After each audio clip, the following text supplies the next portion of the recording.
this where the damn drumming and the music kicks in? Yeah.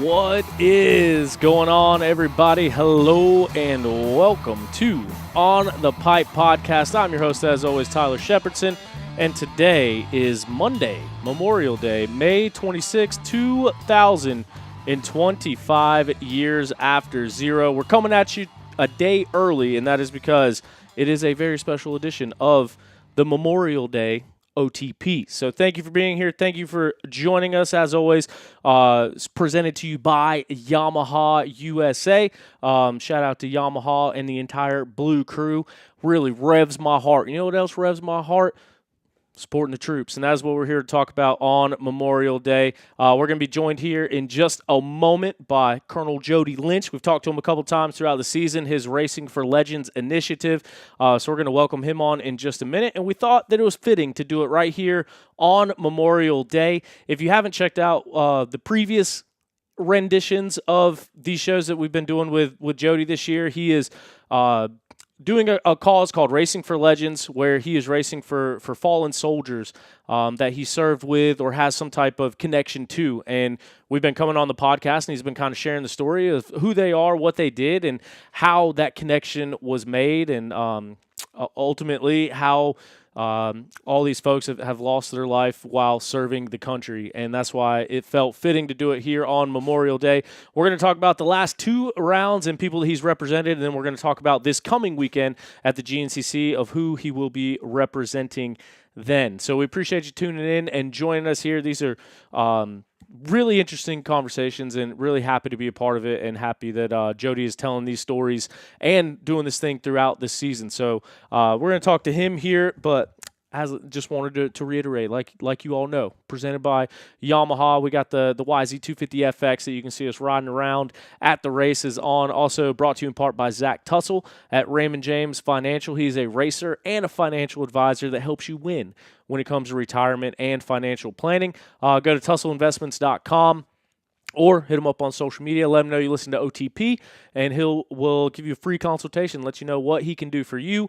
And I highly suggest reaching out to Zach and going down that. Also, Dimmer's Precision Grading, Carolina's premier grading service, from anything big or small, commercial, residential, doesn't matter, hauling, grading, land work, whatever you need done. Dimmer's Precision Grading. You can find them, dimmersprecisiongrading.com. He is a racer as well. We talk about it each week. He's trying to punch his ticket to Loretta's. Had a full gas at his house a couple weeks ago. Might even be another one coming down the road, so I hear. So, yeah, hit him up, Dimmer's Precision Grading. And as always, you can shop Rocky Mountain ATVMC using the link that is in the description of this video, every video, and also on our Instagram. You click that link, shop as normal, and a little piece of it comes back to help support OTP. Doesn't cost you anything. Excuse me. We're just taking money out of Rocky Mountain's pockets and giving it to the show. You know what I mean? For buying the stuff that you're buying anyway. So thank you for being here. Thank you for joining us. And now we will welcome in Colonel Jody Lynch. Jody, what's going on today, man? How are you? Hey, Tyler, how you doing, man? I appreciate you doing this. This means a lot.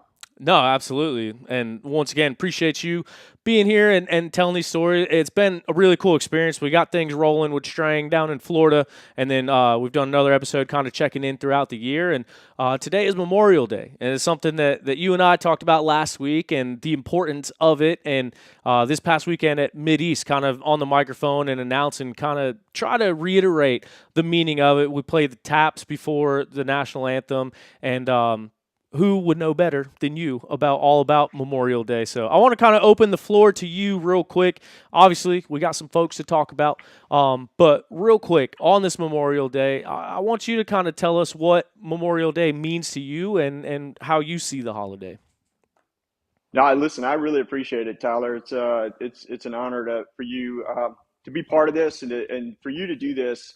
Again, I know you don't ask me to say this, but it's necessary. It's your podcast exists for a reason, and it does an exceptional job, of representing the off road community and telling the story and getting really really talented riders on there and sharing their insights and just sharing a lot for those of us that are fans and for you to take the time out to do an extra podcast here and there to kind of assist me in raising awareness on these efforts is just it's really extraordinary, above and beyond, and I just appreciate your time on behalf of everybody and really on behalf of the families, which we'll chat about here in a minute. Just want to say thank you. But when it comes to Memorial Day for me, I think, first and foremost, I'll say I think our nation, in the larger schematic of things, it really nails it in terms of what it's about. For me personally, it's always been about remembrance and reflection, and I think over my years of service and being in the unfortunate business of losing men that or of, and stood in their ranks and shared their units with them. The part that's grown the most for me in terms of Memorial Day over the years has been not just the reflection and the remembrance of our service members, but the Gold Star families, and recognizing the importance. And again, I think from I could talk about this at multiple levels, but just starting with a national theme, we get this right, and we get this right because not until I had my own children did I truly understand, I shouldn't even say, I don't think you can ever understand unless it happens.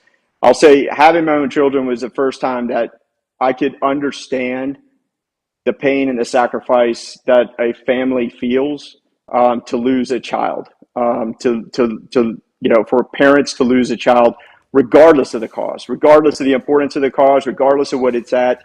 I don't know if there's ever anything in the world that to a parent that action is justified.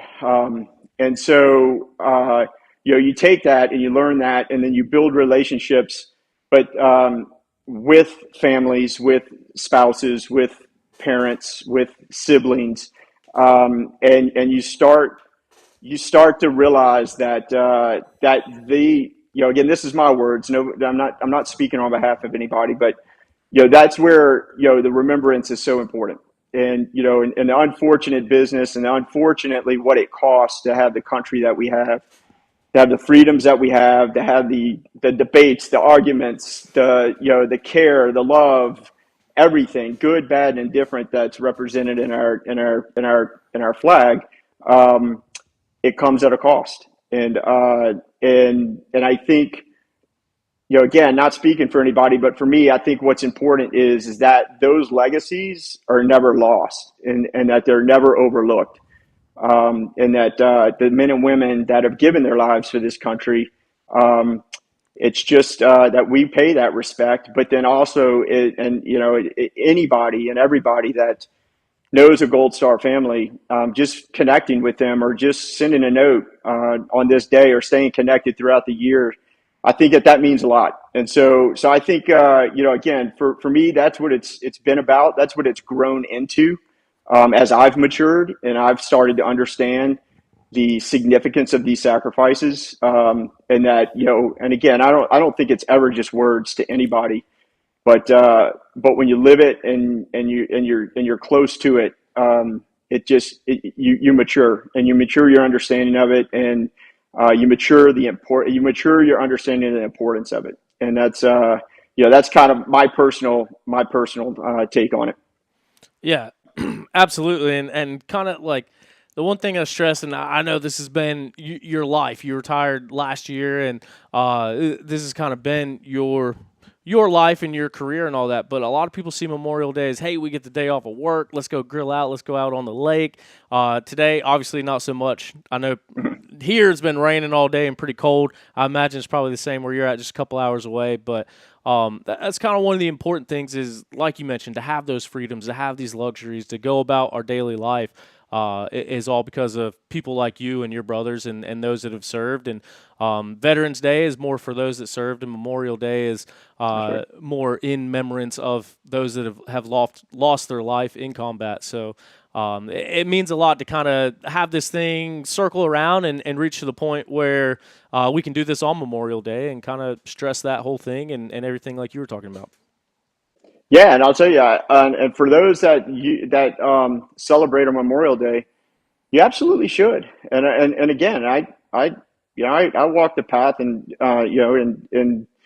again, and I will say confidently, speaking on the men that I knew that made the ultimate sacrifice, they would tell you to celebrate the day. What I would tell you is I would just add to it that from a Gold Star family's perspective is take a moment. And I think very much most Americans do. I really do, man. I've seen it. I was at the Coca-Cola 600 this weekend with my wife Shelly and a very close friend of mine, Don, and his wife Kathleen, who Don also served 30 years in the Marine Corps. And man, I'll tell you what, world class, in recognition of the Gold Star families and everything from the drivers. And you think about this, right? Like, I know I'm getting a little on tangent, but you think about this in the middle of a 600-mile race, they take a pause and they pull in on pit row and they shut the cars down. They shut the cars down for a moment of silence. So you think about that from a professional driver's perspective, at the middle of a race, that you do that. And again, like, that is huge. That entire layout and that connection is a guiding light of what it should be. And listen, there's hundreds of thousands of fans that are having a great time.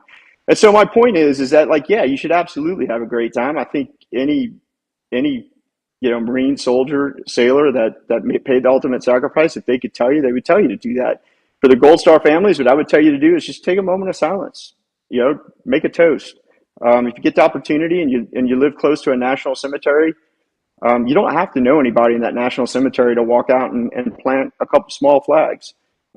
Check on some things, make sure they're, it's cleaned up, which they all are. I mean, we keep them immaculate. This country's incredible, right? We get focused sometimes on some really kind of negative things, but this country's absolutely incredible. And we do a great job in things that matter. And this matters greatly, and I think our nation does a great job at it. And I think locally, I was driving home today and turned in my neighborhood, and every yard's got a flag in it, and they're not in there. They're not up every day, and some of them are temporary, and some people fly flags every day, and that's perfectly fine. But that's what I'm getting at. Like, I'm giving credit out. Like, I don't get wrapped around, like, is there somebody that doesn't understand the importance of Memorial Day and they just use it as a day off? I think that happens. All right. I do. I agree with you. We've talked about that, but I think the masses fully understand it. And, my thing is just take that moment of silence, that remembrance, say a prayer, before, whatever your form is, whatever your connection is, and just do that and have a hell of a day, or I hope you had a hell of a day as we wrap it up here at the close of the day. I hope everybody was safe and finishing off a good day and honor of those that have given all. Absolutely. Very well said. And kind of same thing, driving through my neighborhood, there's a house, couple houses down that's got American flags all the way down alongside the road, all the way through the yard. And it is cool. I wish we could kind of see more of the patriotism. I call it September 12th mentality. September 12th, 2001 was probably the most connected and united this country's ever been. And I kind of wish that we saw more of that going forward. But I love to see the step up in Memorial Day and stuff like this. And this all means a lot to me. I know you gave your thanks and the stuff at the beginning for what I'm doing. What I'm doing is such a small part in all of this, everything that you've been a part of and everything that you've spent your life doing. And I'm more than honored to have you come on and tell us stories. But back at the Coca-Cola 600, we talked about it a little bit earlier on the phone. One year, I grew up right behind Charlotte Motor Speedway, and one year somehow, some way, we snuck a couple mopeds through the tunnel into the infield, and got to see them doing the training beforehand. It was actually before they went live during the race, but they did all the training. The guys coming through in the helicopters, and everyone rappelling out of the helicopters off of ropes, and I think they had a skydiver coming in holding a flag, and it is really impressive what they do to kind of honor it and show it. So it was cool that you got a last-minute invite to go see the 600 last night. Yeah, it was cool. I'm not going to lie. We had some amazing seats. We were right at the start finish line, probably about, I don't know, 10, 12 rows up. And again, I'm a racing fan in general. I can tell you what's going on, but I'd never been to a NASCAR race before. And it exceeded expectation in terms of just the joy of it. Again, not to, I think, having gone to Supercross races, I think they could take some lessons in terms of decent food and beverages. Who, NASCAR or Supercross? No, Supercross. Oh, at least okay. the one over at the drag strip. My God, I think we could up our game a little bit there. But for us goofy, dumb fans that like to show up and watch qualifying and sit in the stadium all day long. But I regress. Sorry. No, it's just listen. It's just incredible. It was top notch throughout, and it exceeded expectation. And of course, the smart people in my group that were with, all had ear protection. I'm like, I'm not wearing ear protection. I want to hear these cars, and in all fairness, man, I did. But at about lap 50, I'm all right, hand me that ear protection for a little bit because it's, we heard it for a while. Is intense. yeah, we're here for a while, right? And I want to be able to talk in the car on the way home. So no, it was really, really awesome. Did you get a bite of any of the watermelon afterwards if you were right there by the finish line?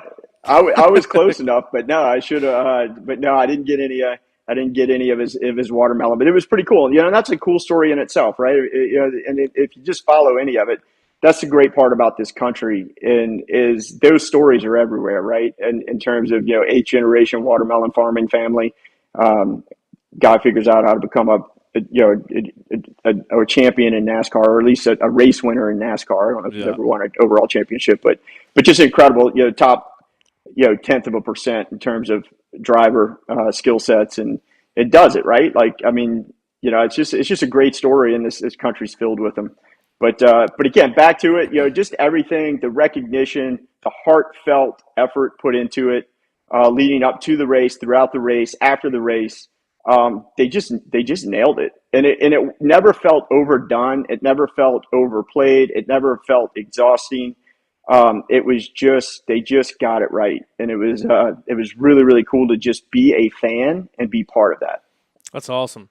Yeah, I was watching at home. I was kind of, announcing Mid-East all day, and then checking in where I can. I wanted to watch the whole Kyle Larson thing. So by the time I tuned in the Indy 500, he had crashed out. And by the time I turned into the 600, he had crashed out. So I didn't get to see that. But at the end, I've been to several Coke 600s back in the day, and the whole watermelon thing happened. I was like, is this a dang Coca-Cola 600 thing, or is this a Ross Chastain thing? It took me a minute to figure out what was going on, and then they kind of explained it. But no, it was cool to watch, and cool you got to be there and traveled back home today. And so appreciate you taking the time to come and chat with us. And it's been a few weeks since we talked. I guess with some breaks, it's been probably over a month since we talked, but I know we got two guys that you rode for and represented here at the last couple of rounds, and then we're going to get into who you'll be representing this coming weekend up at the Mason-Dixon, right on the border of West Virginia and Pennsylvania. So real quick, just to recap for those at home, it's Racing4Legends, and the link, you can find the link in the description of this video as well, but it's mightycause.com/team/Racing4Legends, and that's racing, the number 4, Legends, and that kind of goes towards your cause, Jody, and what you're doing. And I know you're getting jerseys made with O'Neill through all of these races, and I think y'all said tires here coming up too to help out. But all the money donated to Mighty Cause, and correct me if I'm wrong, and feel free to go into detail, but kind of goes towards supporting your effort and supporting those Gold Star families. So if you want to jump on there and donate to the cause and what Jody's doing. And then, Jody, I'll kind of give the floor to you, and we'll talk about David Sanka, who I believe was a K9 guy as well, and then Michael Guillory. So whichever one you want to start with first. No, it sounds great. And I'll just because I keep my brain works in like these process phases, so I got to go in chronological order here, or I'll jump all over the place. But back in April, I raced for Mike Guillory, and There's a common theme between the three Marines that we're gonna talk about this evening, and that common theme is that just upfront and just in transparency, these are the three Marines that I never met in my entire life or my career. I Oh, didn't wow. even have a name I never was able to shake their hand, was never able to have a conversation with any of them.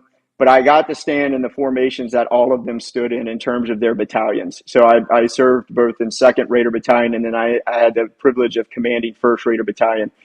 And so all three of these, but the connection to the three is actually through their families. And this is what you and I talked about. I said, man, I did not plan this. This was weird, just kind of a weird set of circumstance where these races ran together. And as I laid this out and as I was trying to plan it all and who was I going to represent at what race, I did not do this on purpose, but it all just kind of led into this Memorial Day or surrounding into Memorial Day. And that's, again, to the Gold Star families. And that's where this thing's kind of connected, right? Again, I know I've learned these Marines by being connected with their families and being able to have the honor to meet and build relationships with certain members of each family. And I hope to expand that. And I think that that's a full potential just based on this effort. And I'll share that here in a bit. But So real quick, were you able to like get to know their families, I guess, after they were lost, or how did you kind of get in touch with the families, and what kind of stuff were you doing to bring that about? And I'll talk about each one of these because they're each it just kind of shows, man. It just kind of goes like it just shows like there's a bigger plan in life. I'll just leave it at that. And to this day, I have no idea what it is, but you just get put on Me these either. pathways and these connections happen at times, and you're like, I don't know why that happened, but it happened. And so for Mike Guillory, this is so Sergeant Mike Guillory. So this is a kind of a really neat thing about Mike Guillory. Mike Guillory and I grew up 15 minutes apart. Now I'm a little bit older than Mike. I'm more his senior. In fact, I was in the Marine Corps I was about 10 years into my Marine Corps career when Mike graduated high school. So I got him by a little bit, but Mike graduated from Pearl River High School in Slidell, Louisiana, and I grew up in Mandeville, Louisiana. They're about 15 miles apart. And and how so Mike served. Mike spent time. He came into the Marine Corps. He came in originally as a combat engineer in about 2003 timeframe. I think right when he graduated high school, 2002, 2003. I might be off a year there, but roughly around 2003, comes in Marine Corps. And hold on, I'm gonna say one more theme here on these three, and I think this is key. All right, when I joined the Marine Corps in 1991, we were not at war. Yes, Desert Storm had just wrapped up, but we were not at war. The three men, and really a lot of them, but the three men I'm talking about tonight that were young, they joined the Marine Corps. They enlisted knowing they were going to combat. Like it had happened. Like 9/11 had happened. We were already in Afghanistan. We had just invaded Iraq, closed in on Baghdad, and then we knew that was going to be drawn out. That was not going to be something where the troops were coming home, kind of like a Desert Storm scenario. And so these men that I'm talking about tonight, like they answered the call knowing they were going to combat at some point. And so I want to circle that back to Mike. Mike came in as a combat engineer, and then as a young, I think either PFC or Lance Corporal. That's about E2, E3. Very early in his career, he went and took the basic reconnaissance course to become a reconnaissance Marine, and succeeded at that. And I got my reasons to believe why I know he succeeded at that at an early age and very early. And trust me, all those guys are young, so he didn't break any molds there. But I know where Mike grew up, and I knew the type of guy he is. And so Mike served in First Recon. He actually, and then in 2007 through about 2009 was at First Reconnaissance Battalion on the West Coast. He actually served, Wes, my partner in crime in life, Yeah. my wingman, Yeah. Wes Schaefer. So Old Wes, Hitch Holler Wes. hell yeah. So Wes, when I had the Raider Regiment, Wes was my sergeant major. So we've been buds for a while, and so Wes actually served with Mike at First Recon, and even did a deployment to Iraq together. So Wes knew him well. Wes and I talked about Mike quite a bit on our drive to the Tennessee race where I raced for Mike, and Wes and I drove there together. So we had some great conversations, and just talked about Mike in general and just the young man that he was. And then, of course, in 2009, as he decided to do the assessment selection and come over to First Raider Battalion. So that's where I took command. Mike was unfortunately killed in December of 2012, and I took command in March of 2013. So I was in MARSOC at that time. I was actually I was on the East Coast getting ready to take command. I'd come back from recent deployment, getting ready to take command when Mike was killed. And it just actually a very tragic accident. Mike had a ton of combat experience, and actually, man, talk about hit home.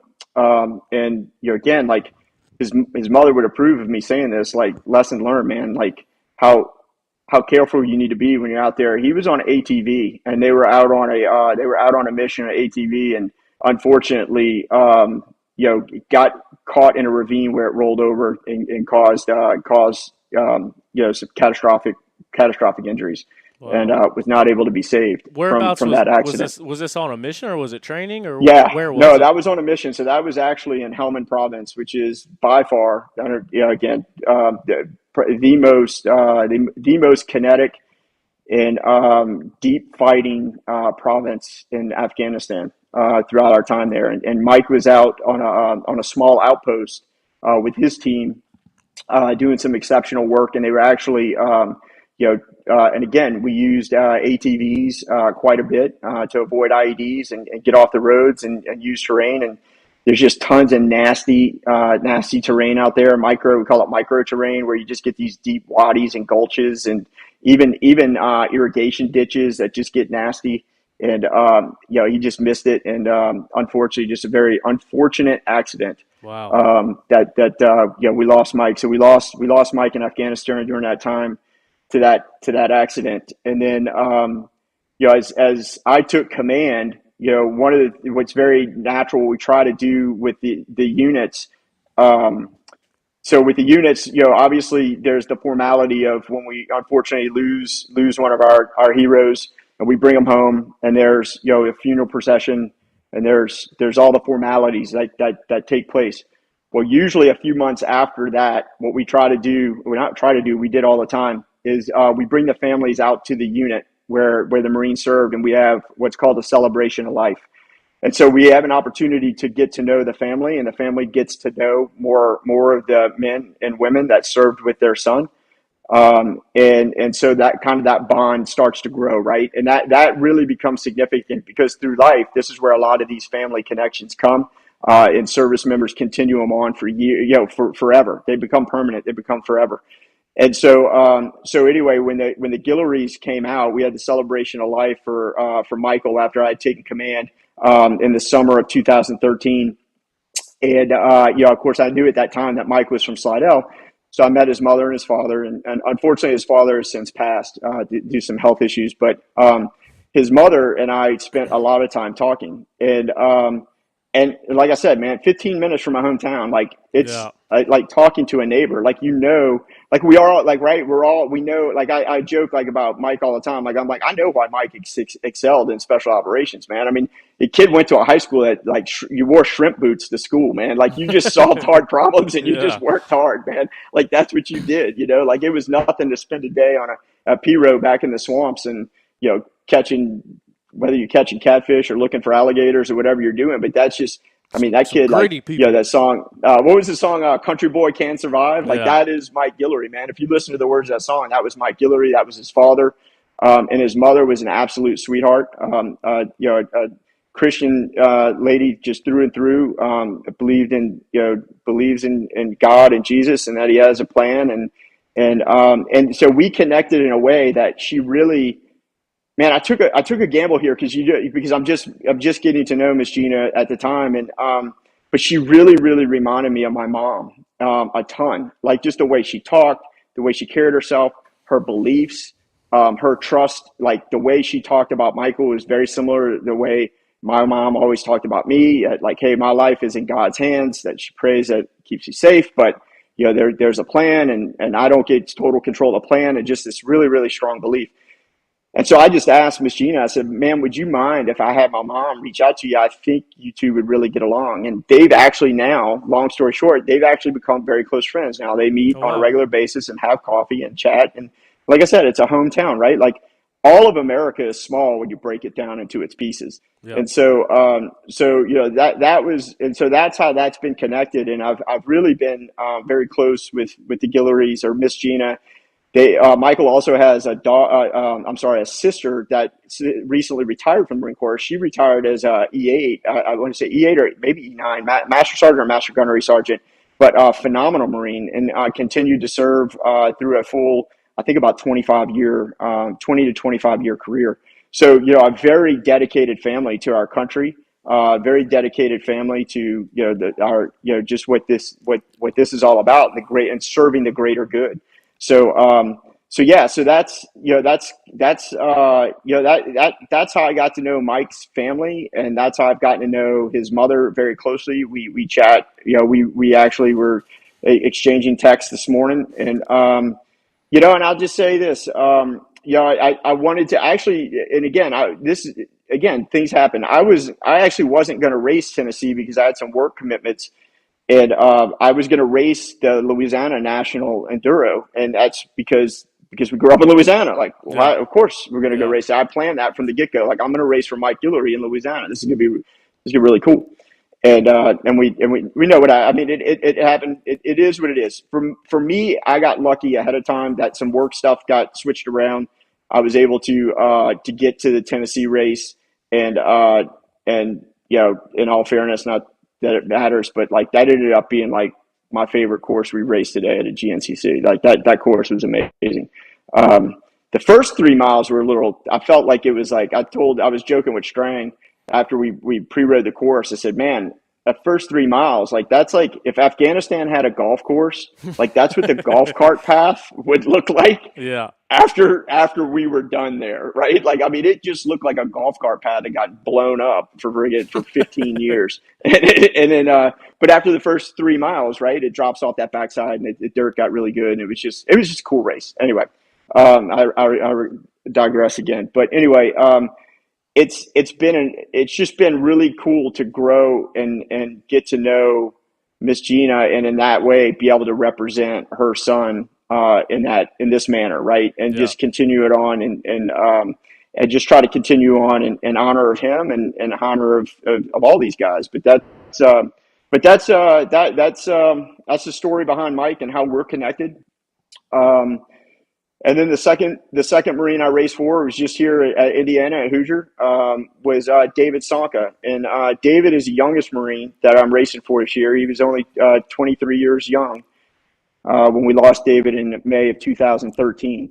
And and David is unfortunately lost in a scenario in combat in Farah province, Afghanistan, to a scenario that becomes all too important to not just MARSOC, but to a lot of forces, not just SOF in general, but forces. And that was the insider threats and the insider attacks where we had, Afghan soldiers, whether you want to say they were infiltrated by Taliban or whether they were just always whatever. But at the end of the day, an insider attack cost David and his K9 Flex their lives in May of 2013 during operations. And not that operations aren't unsafe enough and hard enough, but you have to have, you're battling that threat as well. But for David, again, David was a very young Marine. He served at 2nd Raider Battalion. By that time, I'd already left 2nd Raider Battalion. I was at 1st. So I didn't know David.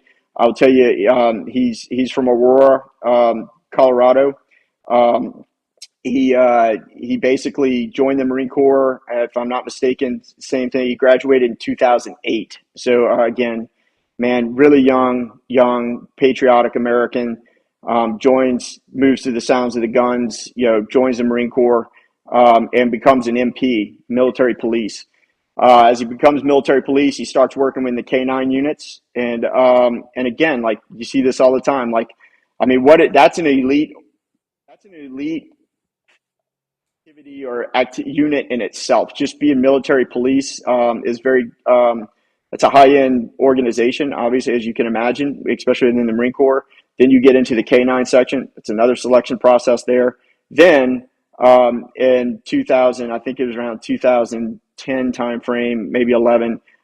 He comes over to MARSOC and joins MARSOC through our multi-purpose K9 program.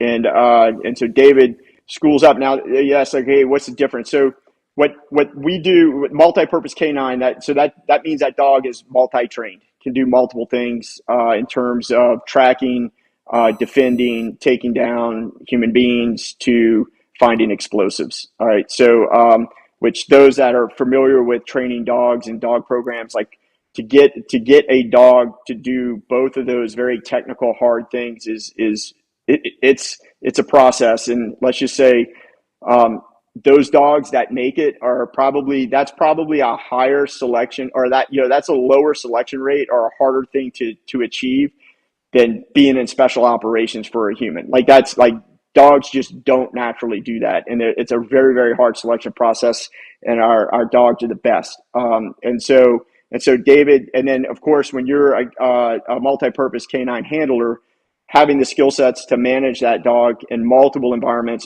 under multiple threats, and how you use and coach him and lead him through that, you can imagine the technicalities behind it. But that was David. He was into it. It was his calling. It truly was. And unfortunately, David, at such a young age and coming into the organization, and I'd already transitioned to the West Coast to lead the 1st Raider Battalion. I didn't get a chance to know David. I knew our multi-purpose K9 program extremely well. Of course, we had ours on the West Coast. I'm very familiar with what the dogs can do. I'm very familiar with the dedication that the K9 handlers put in order to master that skill set and be as effective as they are. And I'm telling you, every story you hear about the heroics of dogs in combat is 1,000% true.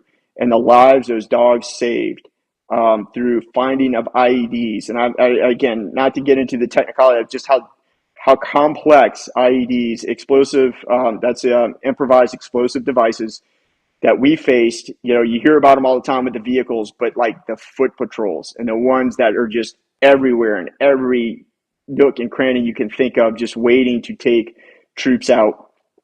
Those dogs were absolutely heroic. And if you've ever had an opportunity to watch one of those dogs work against a human being in one of those big dog suits, if you ever want to do that, Tyler, by the way, I can hook that up. We can put you in one. But you want to talk about a vicious takedown. Like, it is like, you watch the jarring happen even to a human in a suit. Like, so then you could place that in real life and what they're capable of doing. But just extraordinary. And back to, that was it. So his dog's name was Flex.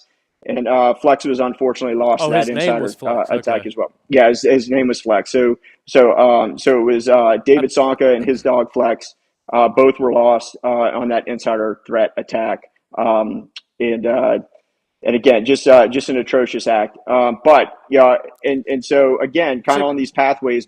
I'm sorry. Go ahead. Can I ask about the incident? You said it was from an insider. Was that something? Was there other people that were lost in that event, or was David and his K9 kind of singled out? How did that? No, they were on a security post. It was a high level meeting that was going on inside a building, and of course, being the multi-purpose K9 handler, the dog is doing a lot to ensure the area is secure. So David was working his dog, and we actually lost another Marine operator that was with David as well. So that was partnered with David as well. And so we, in that attack, they got that insider attack, that guy got quickly. So, by others in the formation, but unfortunately, he got the element of surprise, and of course, completely unexpected being in an Afghan military uniform and acting as part of the Afghan force that was there for security purposes. He took advantage of that situation and took two amazing Americans and a great American dog, and was neutralized immediately by others by our badass warfighters on the scene. But unfortunately, we lost that. We lost two great Americans and a great American dog. So, Wow. so yeah, that was, and that's, unfortunately that became one of our biggest threats internally. And, we'll talk about, unfortunately, Sky Mote, that we'll talk about here in a second, very similar, insider attack again, but a little bit different. With David, not knowing David, in 2015, I decided it was to run the Marine Corps Marathon. It raised some awareness for the Raider Foundation, and I was stationed up at that point. I'd given up command. I'd given up command of First Raider Battalion, and I was actually at school in Washington D.C. They sent me to a master's program. So I was at work. I was at the National War College. I was in downtown D.C. going to school, and I decided, going to school's actually one of the toughest things I do because my intellectual levels are limited. So that was a challenge in itself. But the one thing I started looking at, I said, man, I'm gonna run the Marine Corps Marathon. I'm gonna run it. MARSOC put this team together. Or I should say the Raider Foundation put a team together called Miles for MARSOC, and you could run on the MARSOC team. And so I was like, I'm in. I'm going to do that. So I'm going to go. Now, a team, when I say team, everybody's running individually. This isn't like handing a baton off. You got to do the whole thing. Like, yeah, we're not screwing around. But at the same point, like it was probably about 10 to 15, and spouses from some of our fallen Raiders were running on that team, and that was amazing in itself. And but then Kevin Sanka, David's father, is who I met at that event, and he was not running that event. He was the cool part about it. If you're ever going to do a marathon in your life, man, do the Marine Corps Marathon, DC. I'll tell that to anybody because it's just the coolest route in the world that you're going to go around all the monuments and just the feel. People are everywhere. It's incredible. But one of the most incredible things is they have what's called, I'm going to screw up the name. They have an actual formal name for it, but it's a mile long, and it's what they do is they have everybody, like almost shoulder to shoulder of people for a mile long on both sides are holding big American flags, and you run for a mile long on this out on this point. Yeah, there's a mile long where you're running through like all these American flags, and that's a representation of all of our fallen service members and that have made the greatest sacrifice. And Kevin's dad was holding one of those flags, and I'd met him we had a little dinner get together before the race, and I met Kevin and we started chatting, and so I said, all right, cool. So he didn't know I was going to do this, but I had one of my Raider Battalion coins from when I had command, and so I took that with me on the run. And as I ran through the mile, and the coolest thing is when you go into that mile, like the marathon is super loud because there's people all over the place, thousands and thousands of people line the road and just hang out and cheer and listen to music and get drunk, whatever. But there's just people cheering on. And you go into this 1 mile and it just becomes like it's just peacefully quiet. There's like all you can hear are people breathing, like just running through it. It's one of the most amazing, effective feelings. And I was running through it. I was I was kind of looking for Kevin, and thank God I saw him. He told me what side of the road he was going to be on. So I looked at him and I stopped and I gave him my coin and just said, man, I'm thinking about you and thinking about your son, and it's been an honor to meet you. And I would love for you to have one of my command coins. And so he accepted it, and gave each other a hug, and I took off and finished the marathon, and that started a relationship. And here's credit to you and to doing this and pushing this word out. And listen, a failure on my part too. Like I got to know Kevin extremely well. I'm not one to dig into personal lives, but I knew Kevin was divorced. I'd never met David's mother. And kind of a failure for me to not reach out and at least make contact with her. But But through these podcasts and through the sharing on social media, she contacted me. Really? And she said, hey, yes, she did. She sent me an email, and she said, she introduced herself, and she said, I can't thank you enough for what you're doing and honoring our son, honoring my son, and honoring his life and telling his story. And is there anything I could do to get one of those jerseys? And I was like, I'll get it made today. Like it'll take 30 days and it'll be on the way. And so now there's an opportunity here to continue to grow my network in terms of just getting to know the Gold Star families and get not just David's father, who I've had a very good relationship with, and does a lot for the canine communities and things that and foundations. But now I have an opportunity to open up a new pathway and get to know David's mom, which I look forward to.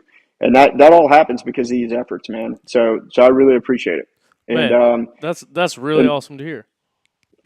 Yeah, it's like I said, it's crazy. You just do just a little and give it time, and things kind of grow, and you get opportunities to expand and meet and learn. But one other thing about David too, and his dog Flex, that the multi-purpose canine facility at MARSOC now is named in his honor. So that's really, really cool that is there, and will be part of MARSOC for as long as there is a thing called Marine Special Operations Command, and which should be indefinite. So based on the performance and importance of that organization. Really, really amazing opportunity to get up there and race in Hoosier. And the other thing is too, I can't tell what you can see or not see. I got the jersey in the background, but that was a cool thing too, is, kind of the number schematic, right? So a lot of the number I've been running is 372. And what that is, that's just an abbreviation for the military occupational specialty number for a critical skills operator or a special operator within MARSOC is 0372. So that's why I run 372. And then I've changed it up a little bit because I've asked families if there were numbers that would mean more to their sons. And David, of course, is K9. That's where the number is K9. A little bit of shout out to Flex and represent that program in general, because we treat them just like we treat our Marines. I mean, it's a loss of a Marine that day when we lost Flex. So we had K9 on the jersey, and that's and again, we're getting the second one made. I'm getting the second one made right now, and so one will go to Kevin and one will go to David's mother. Wow. So we'll have them both have jerseys, and then the last number, it leads into Staff Sergeant Sky Mote, who I'll be racing for in Pennsylvania. So Sky grew up in Bishop, California, or he was born in Bishop, California, raised in El Dorado. Another country boy up there, and graduated in July 2003, moved to the sounds of the guns, joins the Marine Corps. Get this, joins the Marine Corps, and he's going to be a flight navigator. I don't even know what that is. I mean, I can guess, but I don't know truly what a flight navigator is. Yeah. But doesn't stay long in that community and volunteers to cross over into the explosive ordnance disposal. So get this guy, right? Graduates high school in 2003. We're at war. We've already closed in on the war in Iraq's going on. The war and what's the number one threat? It's all IEDs. It's all explosives. That's the only thing the enemy had going for them. And this young man switches from a flight navigator. Like, again, I'm not taking anything away from that, but you tell me what the risk is. If I tell you, if your son's about to go into the Marine Corps and he's got a choice between being a flight navigator and an EOD, explosive ordnance disposal technician. And oh, by the way, we're raging two wars right now where the number one threat is improvised explosive devices. Which one are you going to sleep a little, just not much, but maybe just 1% better at night if your son goes? Yeah, I don't know what a flight navigator is either, but I'd probably choose that one. Okay. All right. So and again, I'm just painting the picture of the mindset of all these Marines, right? Like they don't settle, man. Like that's the message, right? Like these guys don't settle. And that's why you keep moving forward. And that's why you keep working your ass off and you keep doing things. You keep getting up when people push you down, because The guys that gave their lives for our country, back to what this day is all about. Like, man, they didn't settle. They had pathways. These are volunteers. These were guys that moved to the sound of the guns, even put the uniform on, got into jobs that were like, all right, well, I want to do more. I want to serve my country. I want to serve my country in combat. I'm going to serve my country in combat and special operations with multi-purpose canines, being a special operator, being a reconnaissance Marine. Oh, and I'm going to go be EOD tech. And oh, by the way, when you go into EOD and you come into the special operations community as an EOD techs always work in pairs, not in special operations. They work independently. So why the difference in special forces? To make you more distributed. It's a higher level of training, first and foremost, right? Like, you can only imagine, right? You have no backup, you have nobody to bounce anything off of. So the training pipeline, it's going to be expensive. That's number one. It's going to cost a lot of money to get somebody to that level that they can operate independently. But special operations is truly going to operate in distributed environments with as you want it as lethal numbers as humanly possible. Lethal in doing its job with low numbers. I mean, that is, again, that's a simple way to look at it, but that is one of the keys to special operations. Is you have a very small footprint, but you have a large lethality to it. And so the programs get specialized, and same with multi-purpose canines. They work independently in special operations, where a lot of times they work in pairs when you're talking about just your common service. And I don't want to take anything away from an EOD tech that serves in pairs. I don't want to take anything away from a canine handler that works in pairs. It's not what I'm saying. I'm just saying that these are young men that had pathways, had incredibly challenging pathways to do great things for this country, but it wasn't enough for them. They wanted more, and they went to the top, and they kept going to the top, and they pressed and they pressed and they pressed. And all three of these Marines that we've talked about tonight share that. And so Sky Mote was an EOD tech, serving in one of the most volatile regions in Helmand, Puze province, Puze district within Helmand province. And they were working on what's called a village stability platform, where they were building from within, local populace buy-in. They were living in the populace. That's what they were doing. And so when you do that, admittedly, you're going to take risks. You have to, because you're trying to blend in. You're trying to get the populace to kind of not conform, but to start taking more responsibility of their own security, their own politics. And then, and in general, in theory, what happens is they kind of start to control and push the Taliban out, instead of U.S. or Afghan commando forces doing it. So they were working people know internal. That this is a United States Special Force operator? Yeah, they do. They do. Okay. They do. You can't hide it. Like, listen, there's things that you can lower your signature, right? But if you're living in it's like if you're living in when you're living in the village, man, you're American. Like, I don't care what color your skin is. You're gonna smell and talk like an American. Yeah. I don't care how many languages you have. I don't care what color your skin is. I don't care how big you can grow your beard. I don't care about any of that crap. You can cut down on your signature a little bit, but you're not fooling anybody. You're definitely not fooling people in their native country. So, but point, not to get off on that, but the point is, when you start working in a village and you start utilizing some of their customs, it's not to try to be them. It's to try to show respect to their customs. Mm-hmm. It's a reach out, right? It's like, I'm here to help. I'm here to make sacrifices. I'm here to make, adjustments to the way I live. I'm willing to look at things from your perspective. How about you? Well, and so it's a very complex environment, but that's what you're trying to work. And that's a lot of why you're trying to use some of their customs and courtesies is more of that, to get a bond, to get a connection, to get that type of effort truly matured and going. It's not necessarily to blend in or hide or get somebody to look the other way. So they worked in Puze, and again, we'll talk more. There's a couple other teammates that were killed, but the bottom line is again, you're raising forces, and one of the forces turned on, got into the compound, or not got into the compound, was in the compound. And listen, all kinds of security measures are put into place. The guy, to I don't want to say to his credit. The bottom line is he figured out how to get a weapon close to where the headquarters building was. He bust into the headquarters building where kind of our COC or the team COC, the command and control center. So a lot of, everybody's in there doing their planning, and you have leaders in there and whatnot. So he just busted through that door, was able to bust through that door and start opening fire. When he started opening fire, a lot of, when you're in a COC, like you're in like two layers of defense, right? So you're not like sitting there at the ready behind your gun. And in fact, so anyway, so he got the beat, he got the job, and was just basically spraying rounds in the building. Normal civilian, or is this Afghani military?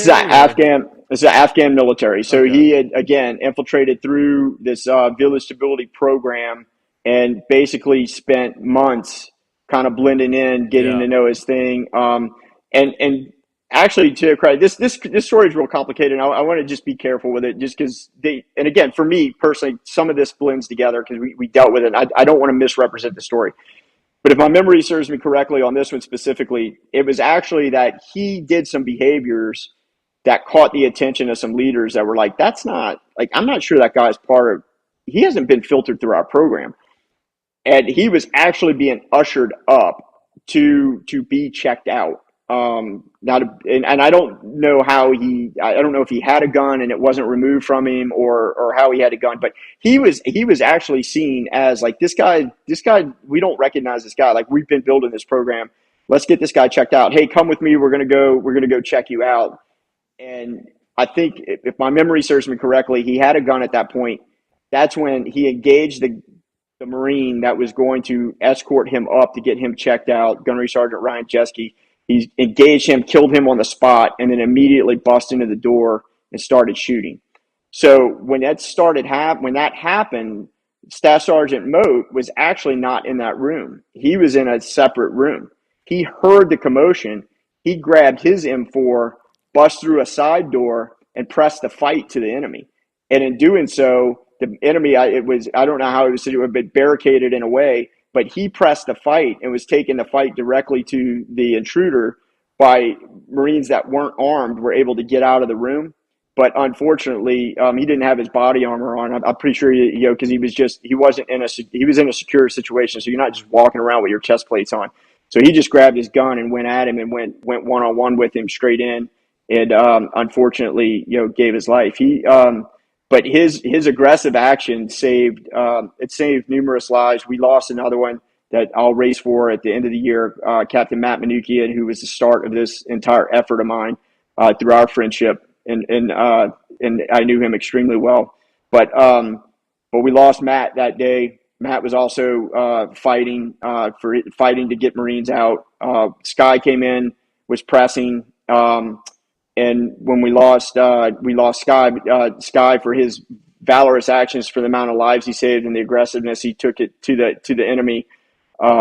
Sky was actually awarded the Navy Cross. Sky and Matt were awarded the Navy Cross medal, second highest awards of valor. Right below the Medal of Honor. And so unfortunately, that's in August of 2012 is when that happened. Again, back to, I didn't know Sky. I wasn't at first yet, but fast forward, I take command in 2013. The Navy Cross ceremony is held at 1st Marine Raider Battalion later in 2013, and it was that time that I got to meet Sky's father and mother, Russ and Marcia Mote. And so I met them at that engagement at the Navy Cross. They were there to receive the award, obviously posthumously on behalf of Sky.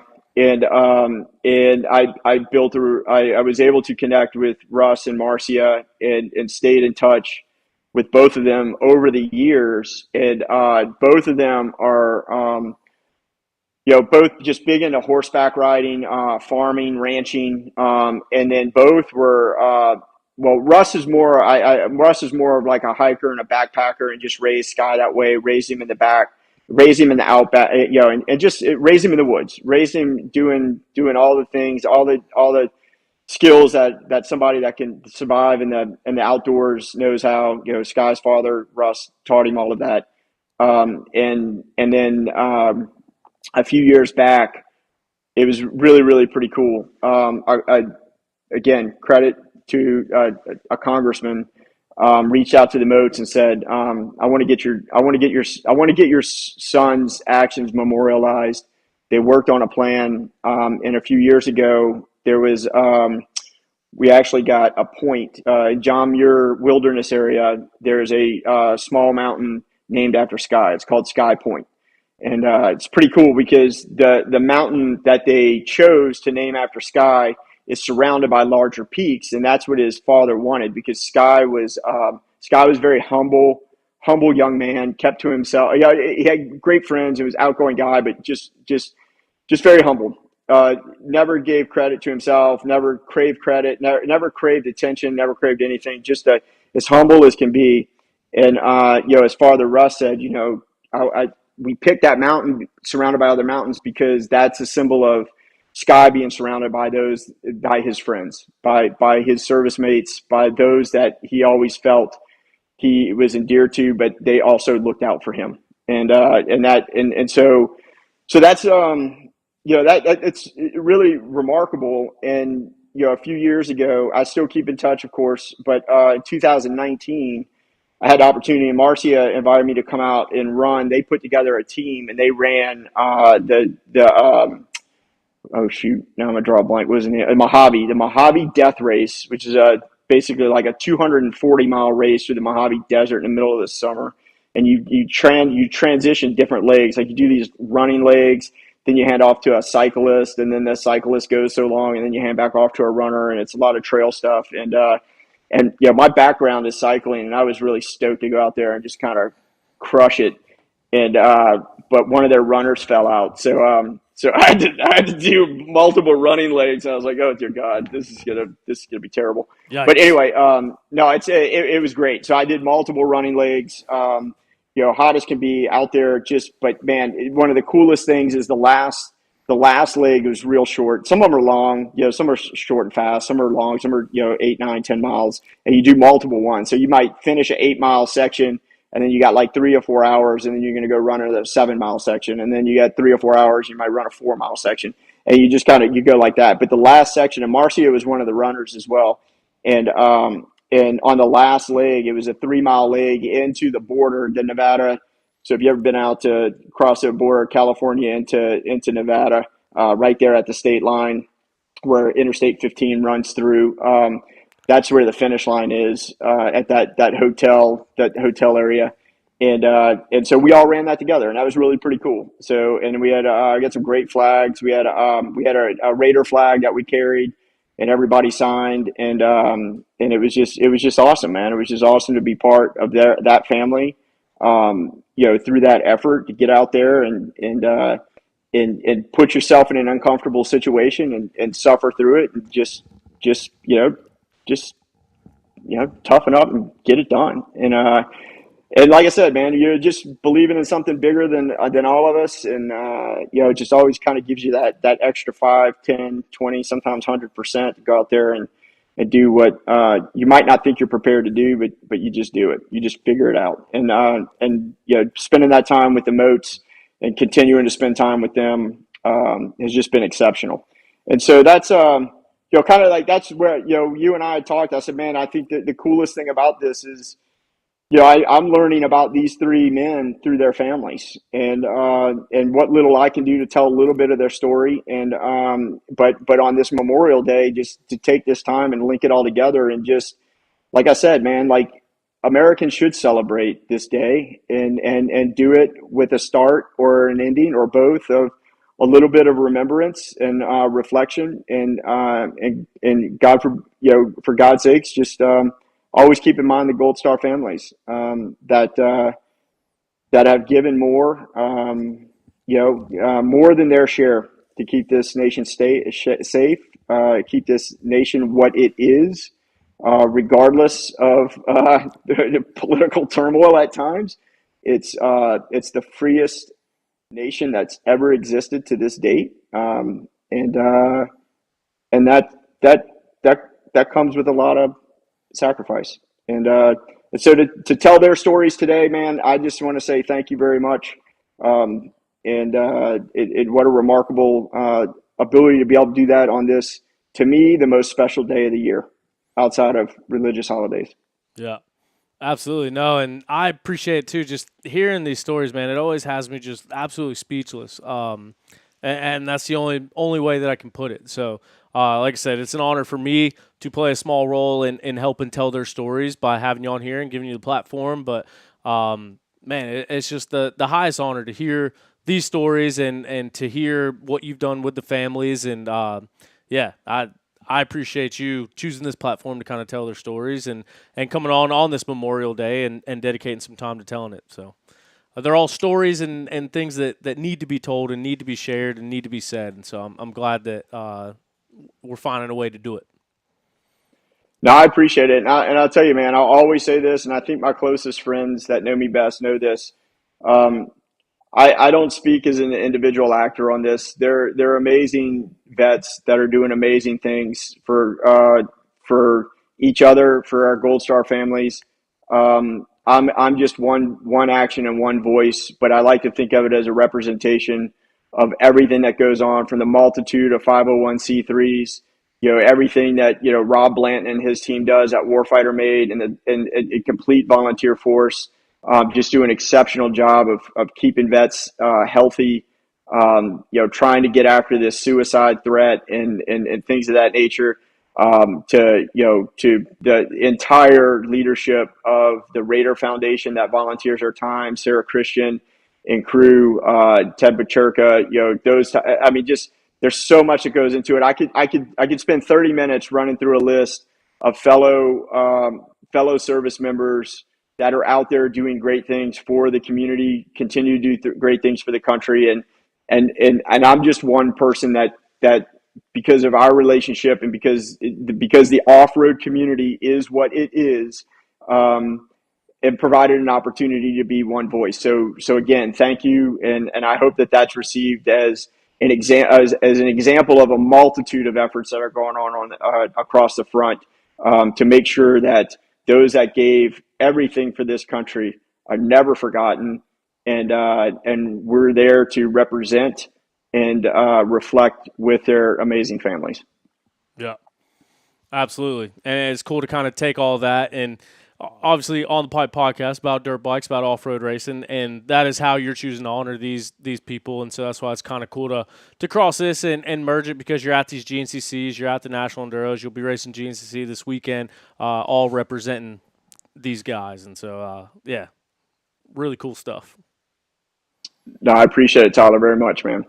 All right. Well, cool. Thank you again so much for your time today on this Memorial Day and for chatting with us. I hope you had a good weekend, good time at the race, and a good Memorial Day today.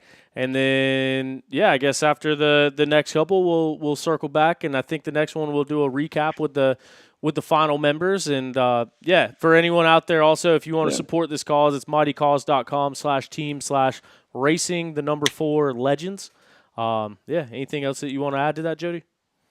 No, I'll just say, like, hey, man, I do feel like I feel honored. I feel like, we started this podcast. I was on the tail end of a really awesome off-road podcast, at the tail end of a long one, but a great podcast. And then we did our little separate one, and now we're doing one live. So I feel like I definitely moved up the food chain. So I want to tell you thank you for that. But on a bigger thing, what I really want to say to anybody out there, whether you're a vet or not, if you want to get involved, you want to represent somebody, you want to race for somebody, don't hesitate to reach out to me. You can get to me through social media. You can get through me through you, Tyler. Get in touch with me, man. I'll help you in any way. Tell a story, throw a jersey on, put a name on the back.